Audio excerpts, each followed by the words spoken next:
This is a very specific word for someone, so it may not resonate with everybody in the moment. However, we can all learn from it. But the person this is for, you'll know. It has been very hard to connect with many people, especially when you know that you have prophetic gifts. You're very anointed and you have dreams, you have visions, etc. And oftentimes we think as believers that because we met somebody who also is a believer, or we met somebody who can also see in the spirit or hear in the spirit, we feel like, oh my gosh, we have so much in common. I've been looking for someone that understands me. I've been looking for someone that shares the same gifts as me. We instantly think that that is someone that we can trust and we can open up to. And a lot of us have made this mistake in the beginning. What do I mean by the beginning? In the beginning of finally accepting, acknowledging that we're different, acknowledging that we are going to see things that not many people could see. We're going to hear things that not many people will hear, right? So in the beginning of understanding that we have gifts, we may start looking for people or scanning the room to see if there's anybody around that is similar to us so we can connect with them. Not realizing that not everybody that also has similar gifts or is also anointed, it does not mean that you have to connect with them on a personal level. You can connect with them and love them as your brother, your sister in Christ. But it does not necessarily mean that you can get extremely close to them and start spilling every single thing that you're seeing in the spirit, every single thing that you're hearing in the spirit, because there are some people, they don't like the fact that you can see them. They want to be able to see others, but they don't like the fact that you can see them. Just because in your life, behind your closed doors, is clean and you are very upright with God, that does not necessarily mean that everybody else behind their closed doors are clean.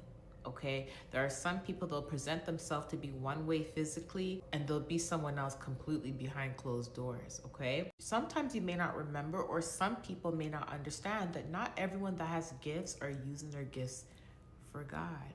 There are some people that they can see in the spirit, they can hear in the spirit, but extremely selfish. They utilize that for themselves.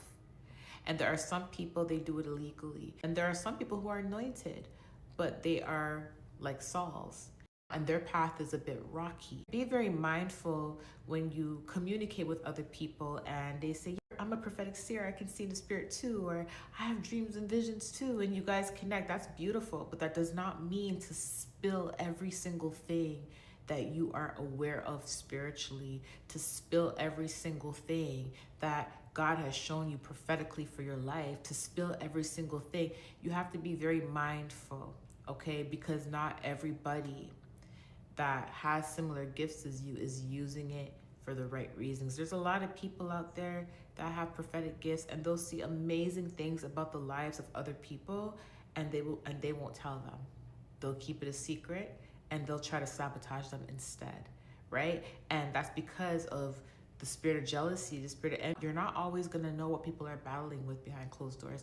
You're not always gonna know what type of spirit is harboring that person's body, because a person that is anointed can still be fighting specific spirits. A person that is in the church can still be fighting with specific spirits. So you still have to take heed. Even if someone has similar gifts as you, you still have to take heed pertaining to what you share with them, okay? But take it very slow. That does not mean to completely open up and completely share everything with people. I remember in the past, I connected with somebody who's also prophetically gifted, and I just felt like I really love this person. I have no issues with this person, but I started oversharing a lot of things pertaining to my life. God was showing me pertaining to my life. I started oversharing, and the oversharing ended up forming a little bit of animosity and jealousy from their end. Here is something else I want to share with you. Not many people know this, but just like when you connect with someone and you allow them in your life, that is opening a door, okay? You're giving them access to your spirit. You're giving them access to your energy, okay? When you're in my position, like social media, of course you're gonna have people come to you and tell you things, right? And that's an open door as well, right? But there's also boundaries within these open doors. There's boundaries, right? See, when you have someone in your personal space, that is an open door, but the boundary is not 100% there, depending on how much you share. But still do know that once somebody enters the door of accessing your life, they will start seeing things about you. Okay, they will start having dreams about you. They'll start having visions about you. And it's not necessarily a bad thing. If they're gifted and they're prophetic seer, of course they're going to see things about their friend or their new associate, right?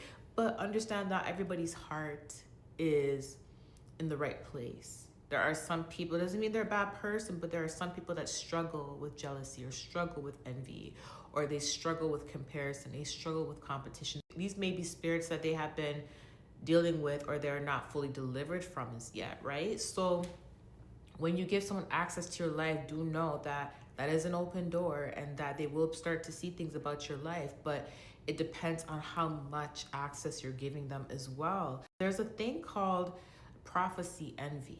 There's a thing called prophecy envy. It's where other people can see things about your life, what God is going to do for you, and they see it prophetically in their dream.